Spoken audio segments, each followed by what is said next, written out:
12वें तीर्थंकर बाशु पूज्यनाथ जी पुष्करार्थ द्वीप के पूर्व मेरु की ओर शीता नदी के दक्षिण तट पर वत्स कावती नाम का देश है। उसके अतिशय प्रसिद्ध रत्नपुर नगर में पद्मोत्तर नाम का राजा राज्य करता था। किसी दिन मनोहर नाम के पर्वत पर युगंधर जिनेन्द्र विराजमान थे। पद्मोत्तर राजा वहां जाकर भक्ति स्रोत पूजा आदि करके अनुप्रेक्षाओं का चिंतन करते हुए दीक्षित हो गया। 11 अंगों का अध्ययन करके दर्शन विशुद्धि आदि भावनाओं की संपत्ति से तीर्थंकर नाम कर्ण का वंद कर लिया, जिससे महाशुक्र विमान में महाशुक्र नाम का इंद्र हुआ। पंच कल्याणक वैभव।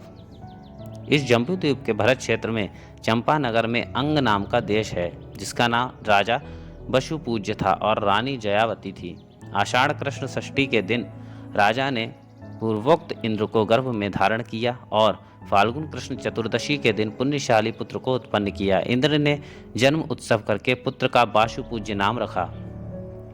जब कुमार काल के 18 लाख वर्ष बीत गए, तब संसार से विरक्त होकर भगवान जगत के यथार्थ स्वरूप का विचार करने लगे। तत्क्षण ही देवों के आगमन हो जाने पर देवों द्वारा निर्मित पालकी पर सवार होकर मनोहर नामक उद्यान में गए और फाल्गुन कृष्ण चतुर्दशी के दिन 676 राजाओं के साथ स्वयं दीक्षित हो गए। छद्मस्त अवस्था का 1 वर्ष बीत जाने पर भगवान ने कदम्ब वृक्ष के नीचे बैठकर माघ शुक्ल द्वितीया के दिन सायंकाल में केवल ज्ञान को प्राप्त कर लिया।